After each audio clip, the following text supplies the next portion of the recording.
Permintaan dari Andre Tolan. Bang, terkait tadi pernyataan dari anak-anak juga ternyata dia juga datangnya ke sana untuk menyatukan kedua orang tuanya itu. Nggak ada yang bisa menyatukan rumah tangga. Yang bisa menyatukan hanya mereka berdua. Artinya seorang suami istri kalau sudah menyatakan suaminya sudah tidak sanggup, tidak ada yang bisa memaksa.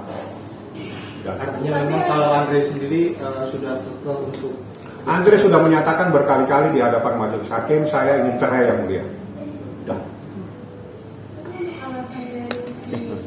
Perselisihan yang berkepanjangan, adanya persoalan-persoalan lain yang tidak perlu saya sampaikan dan itu materi dalam gugatan, dan itu adalah materi perkara yang akan nanti dalam proses pembuktian.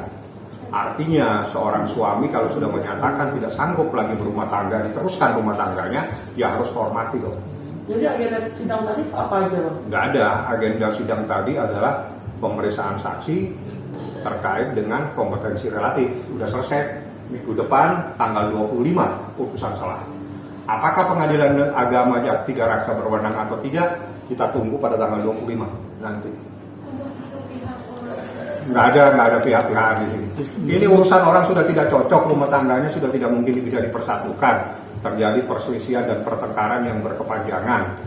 Yang apabila terus-menerus dipertahankan itu menjadikan penderitaan yang berkepanjangan terhadap kedua belah pihak seperti itu. Tapi obrolan soal harta gunung gini nggak ada, kita nggak ada urusan harta gunung gini karena ini gugatan cerai.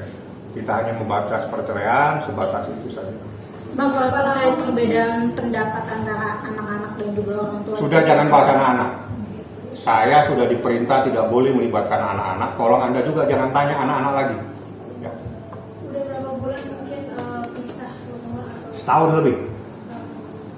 Sudah setahun lebih Andre Tolani sudah pisah tempat tinggal. Artinya sesuai dengan surat edaran Mahkamah Agung telah memenuhi syarat untuk terjadinya perpisahan dan perceraian.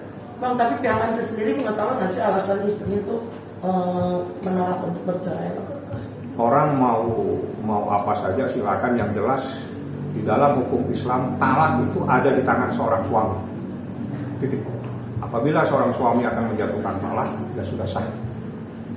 Tinggal legalitasnya yang harus dipenuhi melalui pengadilan agama.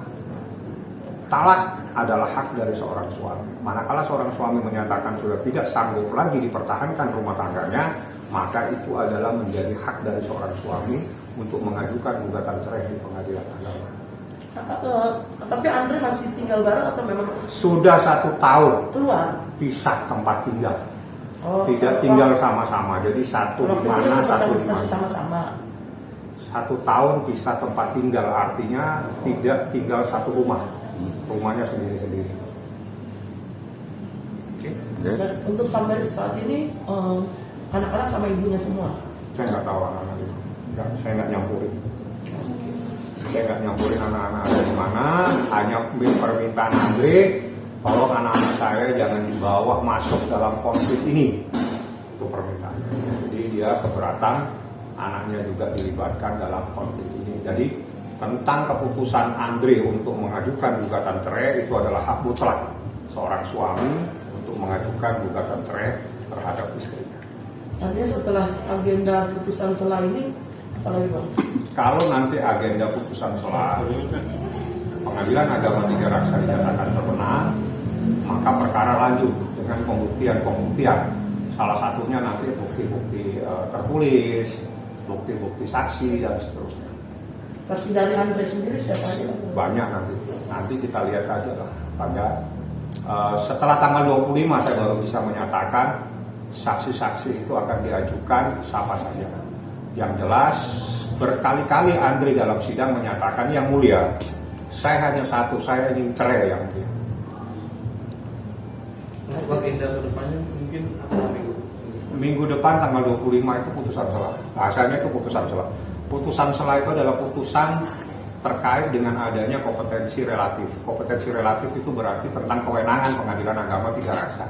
Apakah Pengadilan Agama Tiga Raksa berwenang atau tidak, kuncinya ada di tanggal 25 nanti diputuskan. Kalau Pengadilan Agama Tiga Raksa berwenang, materi perkara lanjut terus dengan bukti-bukti. Kalau Pengadilan Agama Tiga Raksa tidak berwenang, maka perkara ini harus di-close, nanti akan dipikirkan seperti apa selanjutnya. Bang An itu terjadi udah 3 kali ditolak bang. Andre itu Kagak ada yang ditolak-tolak. Yang ada itu tidak diterima. Iya. Itu beda. Yang pertama itu ada surat edaran Mahkamah Agung, mungkin banyak teman-teman nggak paham bahwa syarat untuk perceraian itu sudah diatur secara tegas, minimal harus bisa tempat tinggal, minimal 6 bulan bisa tempat tinggal. Ya oke. Ada lagi? Udah. Dulu Udah. Oke. Oke. mungkin izin menanggapi Bang terkait Niki kemarin ke KPK. Kamis. Bang, untuk saat ini Andre sendiri tinggal sama siapa sih? Nggak tahu saya. Tapi dia ada di apartemen kok.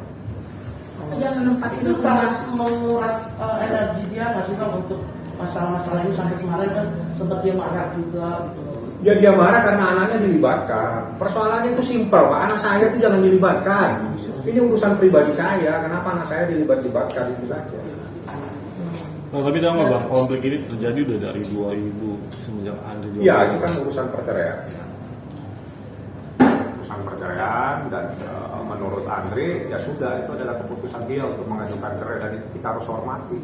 Bang Andre itu kan biasa suka kalau weekend mereka pergi sama-sama sama anak-anak. Sudah lama dan ini 2025 mereka udah tidak tinggal.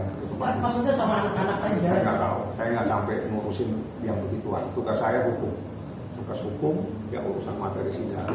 Tapi kalau yang lain-lain saya nggak paham. Andre sejak 1 tahun yang lalu sudah tidak tinggal bersama-sama dengan termohon. Andre ada di apartemen, itu ada di mana saya nggak paham. Berarti rumah utama tidak diketahui ditempati oleh siapa gitu ya Bang? Kenapa? Rumah utama kan rumah kosong. Ada rumahnya masih ada orang yang menempati. Tapi kan Andre kan tidak mau di sana. Andre ada apartemen, dia tinggal dan dia sudah pisah tempat tinggal. Bahasanya itu di dalam surat edaran Mahkamah Agung minimal pisah tempat tinggal. Jadi bukan pisah ranjang ya. Itu beda. Kalau pisah ranjang mereka satu rumah tapi beda tempat tidur. Tapi kalau pisah tempat tinggal berarti ada rumah sendiri, ada rumah sendiri. Nah, Andre sudah 1 tahun tinggalnya beda. Termohon tinggalnya beda. Jadi setahun lebih Andre sudah tinggal di satu apartemen, termohon di satu tempat. Jadi insya Allah persyaratan itu telah terpenuhi. Andre hanya cuma satu, saya ingin cerai yang mulia. Itu aja yang dia. Jadi rumah induk ini artinya rumah utama ini tidak ada sama Di sekali. Tangerang Selatan rumah utama. Tidak ada sama sekali yang menempati. Ada, masih ada petugas. Maksudnya Dia sering di datang. antara kedua orang ini? Nggak ada. Mereka tidak tinggal di rumah itu. Dua-duanya tidak tinggal di rumah tersebut. Andre di apartemen, yang termohon tidak tahu ada di mana, saya tidak paham. Yang jelas Andre punya tempat tinggal sendiri, namanya di apartemen di Jakarta mana, saya nggak paham. Dan itu rumah ada yang menempati, tapi bukan Andre, bukan juga termohon. Tapi itu, saya tidak tahu anak-anak di mana. Apakah di termohon, saya nggak paham. Yang jelas Andre punya tempat tinggal sendiri. Oke? Bang tadi disinggung soal Andre kalau mempertahankan pernikahannya akan sangat begitu berpengaruh terhadap dia. Itu Iya. pengaruhnya seperti apa sih Bang? Ya kalau penderitaan Anda pernah rumah tangga? Belum. Nggak usah tanya sebetulnya. Udah Bang. Yang bertanya yang berumah tangga. Udah. Kan pertanyaan berbagi Bang. berbagi. Pertanyaan saya sama Anda, kalau Anda pernah berumah tangga, Anda bisa tahu bagaimana menderitanya saat seseorang ada problem-problem rumah tangga yang sudah tidak mungkin bisa dipersamakan lagi, dipersatukan, dikomunikasikan. Jadi rumah tangga itu seperti mata uang, tidak bisa dipisah. Jadi kalau sudah menyatakan bahwa saya sudah tidak sanggup untuk mempertahankan rumah tangga ini, akhiri. Karena pengakhiran sebuah rumah tangga itu adalah penyelesaian supaya tidak menderita.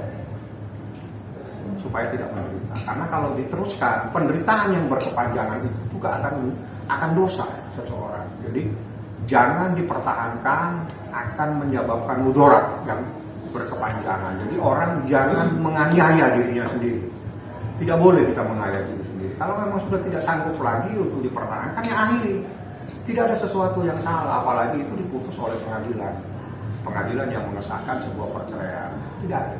Tapi Bang, kalau menanggapi hal ini, artinya kedua belah pihak tidak sama sekali tidak menempati rumah untuk mereka. Gitu. Itu seperti apa sih Bang? Ya, itu sesuai. Kalau seandainya orang itu memang punya rumah banyak, oke lah ya. Banyak rumah. Kalau tidak, Rumahnya banyak, bukan satu, banyak banget rumahnya. Ada di Batu, ada di mana-mana, Andre. Rumahnya banyak, Andre, itu bukan satu. Banyak rumahnya, di Jakarta ada 4. Tangerang ada berapa, di Batu ada. Jadi kalau orang punya rumah banyak, ya jangan disalahkan. Itu masalah kalau rumah banyak. kalau yang tidak punya rumah banyak itu seperti apa Bang Aki? Ya kalau dia nggak punya rumah kan yang penting dia bisa tempat tinggal. Syaratnya itu Meski depan-depanan Bang. harus bisa tempat tinggal.